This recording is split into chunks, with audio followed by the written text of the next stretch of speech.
कहानी की शुरुआत में हम मॉरिस नाम के एक शातिर चोर को देखते हैं जिसे बैंक से चोरी के केस में पुलिस ने पकड़कर उम्र भर की कैद के लिए दुनिया की सबसे सिक्योर जेल अल्काट्राज में कैद करने के लिए ले जा रहे होते हैं। अल्काट्राज एक ऐसी जेल है जिसे समंदर के बीच एक छोटे से आइलैंड पर बनाया गया है, यानी अगर कोई कैदी जेल तोड़कर बाहर भी आता है तब भी वो भाग नहीं सकता क्योंकि आगे उसका रास्ता पानी रोक लेता है। इसीलिए इस जेल को दुनिया का सबसे सिक्योर जेल का दर्जा हासिल था। यहाँ सिर्फ दुनिया के टॉप क्रिमिनल्स को रखा जाता, लेकिन जल्द ही इस जेल का रुतबा मिट्टी में मिलने वाला था क्योंकि अब इस जेल में एंट्री हो चुकी थी फ्रैंक मॉरिस नाम के एक शातिर चोर की, जो पहले भी कई बार जेल तोड़कर भाग चुका है। लेकिन इस बार मॉरिस थोड़ा घबरा गया क्योंकि ये जेल बहुत ही ज्यादा सिक्योर थी, मगर मॉरिस को यहाँ अपनी पूरी जिंदगी बिल्कुल भी नहीं बितानी थी। वो जल्द से जल्द इस जेल से भागना चाहता था। जेल में एंटर होते ही मॉरिस भाग जाने का सोचने लगा। मॉरिस को सर से पांव तक फुल चेकिंग करके उसे एक सेल में लॉक किया जाता है। एक गार्ड आकर मॉरिस से कहता है, वेलकम टू अल्काट्राज, और यहाँ से होती है असली कहानी शुरू। तभी अचानक एक बेल बजती है और सभी सेल के गेट्स ऑटोमेटिकली खुल जाते हैं। अफसर कैदियों को बाहर बुलाते हैं। इस जेल का डिसिप्लिन भी बहुत सख्त है। कैदियों को साफ सफाई और अपने टाइम पर सेल में जाने के रूल्स को फॉलो करना होता है। सब एक जैसा यूनिफॉर्म पहनकर लाइन में ब्रेकफास्ट खाने आ जाते हैं। मॉरिस के सामने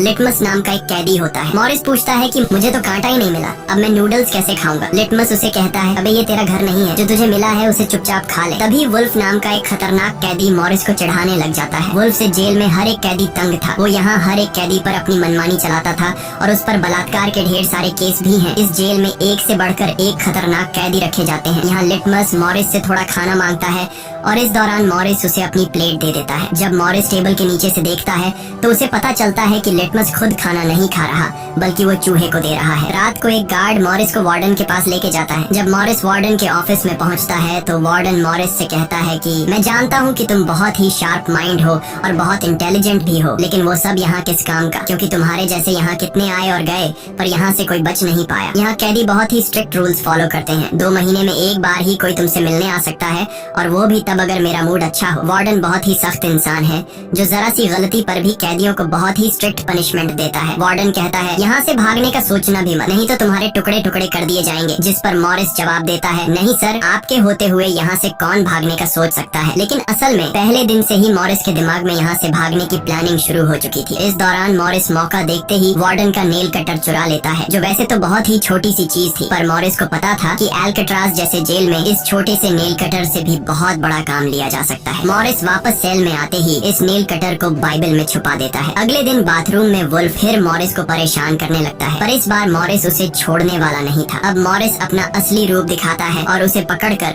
उसकी खूब धुलाई करता है। वुल्फ को पीटने के बाद अब मॉरिस का पूरे जेल में एक अलग रुतबा बन गया। हर कोई मॉरिस से डरने लगा। इसके बाद मॉरिस को लाइब्रेरी में काम दिया जाता है। वहाँ इंग्लिश नाम के एक आदमी से उसकी मुलाकात हो जाती है। वो इस जेल का सीनियर कैदी है। इंग्लिश को भी 2 आदमियों के कत्ल की वजह से उम्र भर की कैद सुनाई गई थी। उसने इस जेल में अपनी आधी जिंदगी गुजार दी थी। वो इस जेल के चप्पे चप्पे से वाकिफ है। उसे जेल की हर बात की खबर रहती है। उसे यह भी पता होता है कि आज सुबह मॉरिस और वुल्फ की लड़ाई हुई थी। वो मॉरिस को कुछ किताबें देता है जिन्हें मॉरिस को हर एक कैदी के सेल में पहुंचाना होता है। अगले सीन में खुले जगह को दिखाते हैं जहां कैदी कोई न कोई गेम खेल रहे होते हैं। तभी वो डॉक नाम का एक आर्टिस्ट से मिलता है जो खुद की पेंटिंग बना रहा होता है। डॉक एकदम सीधा साधा और डिसेंट इंसान है जो कई सालों से यहाँ सजा काट रहा है। उसे पेंटिंग करने का बहुत ही शौक था और अपना ज्यादातर वक्त वो पेंटिंग में ही लगाता। डॉक का कहना था कि अल्काट्राज जैसी जेल में कोई भी पागल हो सकता है, पर उसकी पेंटिंग की वजह से अब तक उसका दिमाग नॉर्मली चल रहा है। मॉरिस डॉक से पूछता है कि इस पेंटिंग में ये फूल क्यों बना के रखा हुआ है, तुम्हारी शर्ट में ऐसा तो कुछ नहीं। डॉक कहता है कि यह मेरी खुशी है जो सिर्फ पेंटिंग में है, मेरे मन में नहीं। उसके बाद मॉरिस जब अपने दाएं तरफ देखता है तो उसे ऊपर इंग्लिश दिखाई देता है। मॉरिस इंग्लिश की तरफ जाता है। जब मॉरिस उसके करीब जाता है तो उसके चेले मॉरिस को रोक देते हैं। तब इंग्लिश इशारा करता है कि अपना ही आदमी है, आने दो। मॉरिस उसके पास जाकर बैठ जाता है और तुरंत अपने दिल की बात छेड़ देता है। मॉरिस उससे कहता है कि यहाँ से बचने में आप मेरी मदद करेंगे। ये बात सुनकर इंग्लिश तो हंस पड़ता है। देखो बेटा, ये महज सिर्फ जेल नहीं है, ये हम सबकी कब्र है। यहाँ से निकलना है तो पहले हमें मरना पड़ेगा, तब जाके हमारी डेड बॉडी यहाँ से कब्रिस्तान तक पहुँच पाएगी। चलो मान भी लो कि तुम इन बड़ी दीवारों पर चढ़ भी गए और उसके बाद खतरनाक फोर्सेस को क्रॉस भी कर लिया और किसी जादुई शक्ति से तुम यहाँ के सैकड़ों गार्ड से बचकर जेल से बाहर भी निकल जाओ, तब भी यहाँ से भाग नहीं पाओगे क्योंकि आगे तुम्हारा रास्ता समुंदर रोक लेगा। इसलिए टाइम बर्बाद मत करो और चुपचाप सजा काट लो, कम से कम जिंदा तो बचे रहोगे। लेकिन मॉरिस अपने इरादे का पक्का था। वो हर हाल में इस जेल से भागना चाहता था। उस रात एक अफसर मॉरिस को बताता है कि तुम्हें कल से कारपेंट्री का काम दिया गया है। 1 घंटे का 50 सेंट्स दिहाड़ी भी दी जाएगी। मॉरिस फौरन इस काम के लिए राजी हुआ क्योंकि उसे लगा कि वहाँ उसे कोई ऐसा औजार मिल सकता है जिससे उसके भागने में काम आ सकता है। अगले दिन मॉरिस लिटमस से यहाँ से बचने का रास्ता पूछता है। लिटमस कहता है, अरे ये तो बहुत ही आसान है, हर सेल में एक एयर वेंट होता है, उसके जरिए तुम छत पर पहुँच सकते हो, वहाँ से शायद तुम बच पाओ। और मॉरिस की बातों पर मुस्कुराते हुए वहाँ से चला जाता है। तब डॉक मॉरिस को खबरदार कर देता है कि वुल्फ तुम्हारी तरफ आ रहा है। तभी वुल्फ मॉरिस पर चाकू से वार करने आता है। मॉरिस अपना कोट हाथ में लपेट कर उसके साथ लड़ने लग जाता है। इतने में एक गार्ड उसे रोकने आता है तो वुल्फ गार्ड पर भी चाकू से वार कर देता है। अब मामला बिगड़ जाता है और वॉच टावर का गार्ड शूट करने लगता है। तब जाकर मॉरिस और वुल्फ लड़ना बंद करते हैं। मॉरिस को पता नहीं था कि वॉच टावर पर भी एक गार्ड है। वो अब एक एक करके इस जेल की हर बात को नोटिस करने लग जाता है। मॉरिस और वुल्फ को गार्ड्स डी ब्लॉक में ले जाते हैं, जहाँ रात भर कैदियों को अंधेरे में रख कर टॉर्चर किया जाता है। ये एक ऐसा सेल था जहाँ कोई भी कैदी नहीं जाना चाहता था। जाने से पहले वुल्फ मॉरिस को धमकाता है कि बेटा तेरी मौत तो मेरे हाथों होगी। उस रात मॉरिस को तरह तरह के टॉर्चर्स सहने पड़ जाते हैं, जिससे उसकी हालत काफी खराब हो जाती है। 2 हफ्ते तक इस अंधेरे वाले सेल में रहने के बाद उसे वापस उसके सेल में लेके आते हैं, जहां लिटमस अपने पालतू चूहे से मॉरिस को एक नोट भेजता है जिसमें लिखा होता है, वेलकम बैक मॉरिस। एक दिन चार्ली नाम का एक नया कैदी आता है जिसे मॉरिस के पास वाले सेल में रखा जाता है। मॉरिस और चार्ली में जल्दी दोस्ती हो जाती है। मॉरिस फिर उसे अपने दूसरे दोस्तों से भी मिलवाता है। उसी समय वार्डन बिना किसी को बताए हर एक कैदी के सेल को चेक करता है। जब वो डॉग के सेल में जाता है तो डॉग के सेल में उसके बनाए हुए कई पेंटिंग्स होते हैं। वार्डन हैरान रह जाता है कि दिन ब दिन उसकी पेंटिंग तो बढ़ती जा रही है। डॉग ने वार्डन की पेंटिंग भी बना के रखी होती है। उसे देखकर वार्डन मुस्कुराने लग जाता है, लेकिन पता नहीं क्यों अगले दिन वार्डन डॉग के सेल में बनाई गई सभी पेंटिंग्स को बाहर फेंकने का गार्ड्स को ऑर्डर देता है। वार्डन के इस फैसले ने डॉग को अंदर से पूरी तरह तोड़ दिया, क्योंकि डॉग सिर्फ अपनी पेंटिंग के ही सहारे जिंदा था। वह अपने हर एक बनाए हुए पेंटिंग से बहुत प्यार करता था, क्योंकि यहाँ उसकी सिर्फ एक ही खुशी थी और वो भी उस बेचारे से छीन ली गई।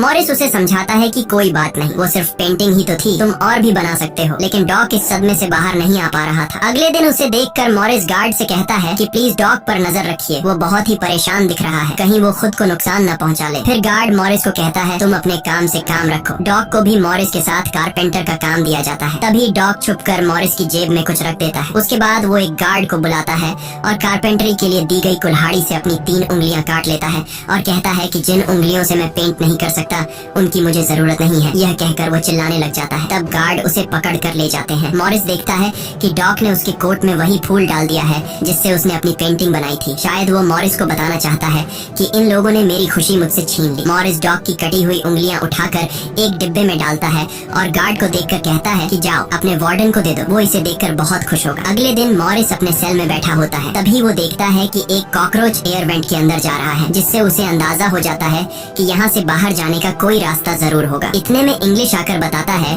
कि डॉग ने खुद की उंगलियां इसलिए काटी क्योंकि उसे पेंटिंग करने की परमिशन रद्द कर दी गई थी, इसीलिए उसने तंग होकर अपनी उंगलियां काट ली। यह जानकर मॉरिस को बहुत गुस्सा आता है। अगले दिन डाइनिंग हॉल में वार्डन मॉरिस से पूछता है कि तुम इस डॉग को इतना सपोर्ट क्यों कर रहे हो। वह कहता है ऐसा कुछ नहीं है। ये कहकर मॉरिस वापस टेबल पर जाकर बैठ जाता है। वहाँ उसकी मुलाकात 2 भाइयों जॉन और क्लैरेंस से होती है, पर मॉरिस उनसे ऐसे बात करता है जैसे वह उन्हें पहले से जानता हो। जॉन और क्लैरेंस दरअसल ये दोनों किसी और जेल में मॉरिस के गैंग में थे। जॉन को अब जेल से भागने का काम आसान लगने लगा, क्योंकि ये दोनों भाई मॉरिस की तरह शार्प माइंड थे और अब ये तीनों जेल से भागने की प्लानिंग करने लगे। दोपहर को चार्ली की गर्लफ्रेंड उससे मिलने आती है। दूसरी तरफ इंग्लिश की बेटी उससे मिलने आई होती है। इंग्लिश अपनी बेटी को देखते ही उसकी आंखों में आंसू आ जाते हैं, क्योंकि उसकी बेटी उसकी गैर मौजूदगी में काफी बड़ी हो चुकी थी और इंग्लिश को अपनी बेटी का बचपन न देख पाने का बहुत अफसोस था। दूसरी तरफ चार्ली को उसकी वाइफ बताती है कि तुम्हारी माँ बहुत बीमार है और डॉक्टर कहते हैं कि वह 1-2 महीनों से ज्यादा नहीं बच पाएंगी। ये बात सुनकर अब चार्ली भी अल्काट्राज से भागने का सोचने लगता है और इतने में गार्ड आकर कहता है कि बात करने का समय खत्म हो चुका है। अब चार्ली बहुत परेशान होता है। वह उस रात मॉरिस से कहता है कि अगर तुम यहाँ से भागने का प्लान बनाओ तो मुझे भी शामिल कर लेना। अगले दिन मॉरिस, चार्ली, जॉन और क्लैरेंस की मीटिंग होती है। तब मॉरिस उन्हें बताता है कि हर सेल का एयर वेंट ऊपर छत पर खुलता है और दूसरी बात ये कि ये जगह खारे पानी से भरे समुद्र के बीच है, जिसकी वजह से दीवारें कमजोर हो गई हैं। मेरे पास एक नेल कटर है और मैंने खुदाई पहले से शुरू भी कर दी है। अगर मैं थोड़ा थोड़ा करके खोदूं और एक छोटा सा टनल बनाकर छत पर पहुंच जाऊं तो इस जगह की जांच करने के बाद पता चल जाएगा कि यहाँ से कैसे भागा जा सकता है। जॉन पूछता है कि रात को अगर गार्ड्स को पता चल गया कि तुम अपने सेल में नहीं हो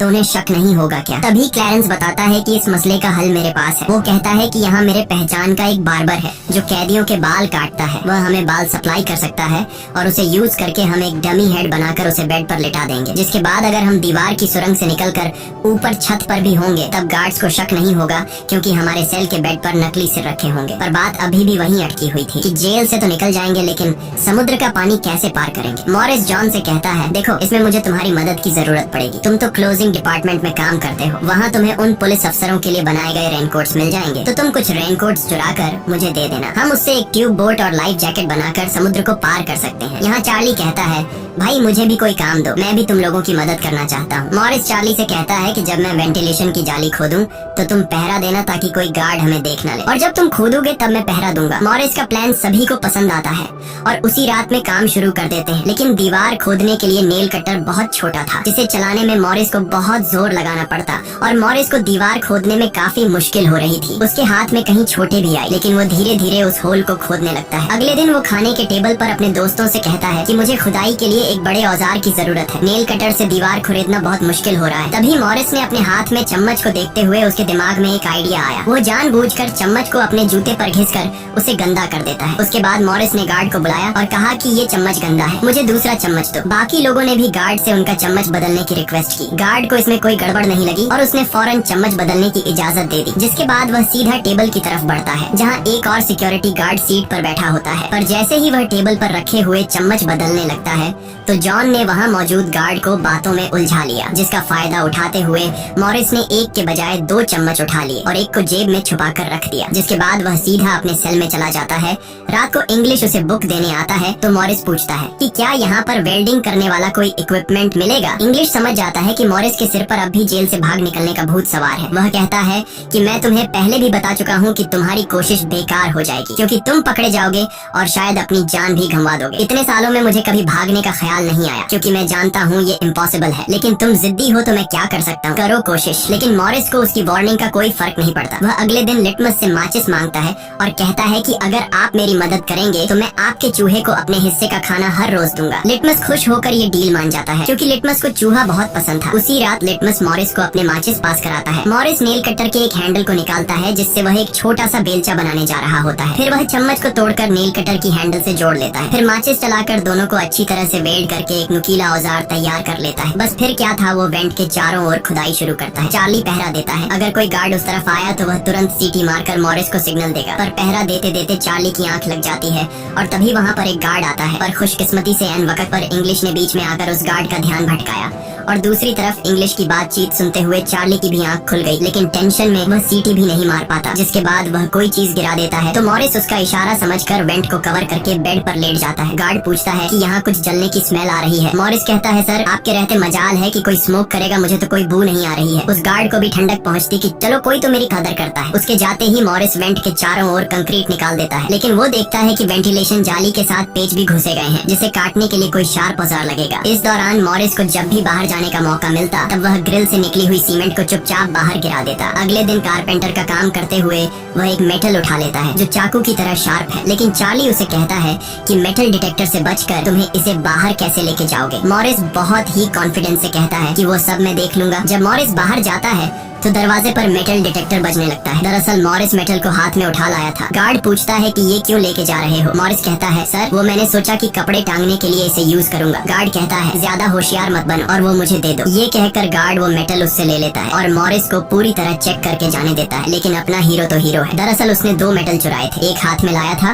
और दूसरा शूज में छुपा के रखा हुआ था। उस शार्प मेटल से वह ग्रिल को काट लेता है। अब बारी आती है गार्ड्स को चकमा देने के लिए नकली सिर बनाने का, जिसके लिए ये चारों अपनी जिम्मेदारी का काम करते हैं। चार्ली गार्ड से थोड़ा पेंट मंगवाता है। वो गार्ड से कहता है कि मुझे आर्ट बनाने का शौक है। गार्ड भी इनकार नहीं करता और पेंट उसको ला कर दे देता है। मॉरिस उस होल से निकाले गए कंक्रीट को पीसकर एक पाउडर बनाता है। जॉन नाई की दुकान से बाल इकट्ठा करके लाता है और क्लैरेंस लाइब्रेरी से पुरानी किताबें इकट्ठा कर लेता है। सारा सामान इकट्ठा होने के बाद मॉरिस पानी और पुराने मैगजीन का इस्तेमाल करके एक डमी सिर बनाने लगता है, जिसके ऊपर पेंट और नकली बाल लगाकर बिल्कुल रियल दिखने वाला एक नकली सिर तैयार कर लेता है। साथ ही साथ मॉरिस ने उसने अपने प्लान को और मजबूत करने के लिए नकली कार्डबोर्ड बनाए, जिससे कोई शक नहीं कर पाएगा कि सामने की दीवार में किसी ने सुरंग बनाई है। एक रात मॉरिस ने अकेले ही ऊपर जाने का फैसला किया, जिसके लिए उसने अपनी बनाई गई नकली खोपड़ी को बेड पर रखा और उसे गर्दन तक कंबल से ढक लिया, जिसके बाद वह नकली कार्डबोर्ड लेकर सुरंग से बाहर निकल आता है। वहाँ मॉरिस पाइप्स को पकड़कर धीरे धीरे ऊपर छत पर चढ़ जाता है। दूसरी तरफ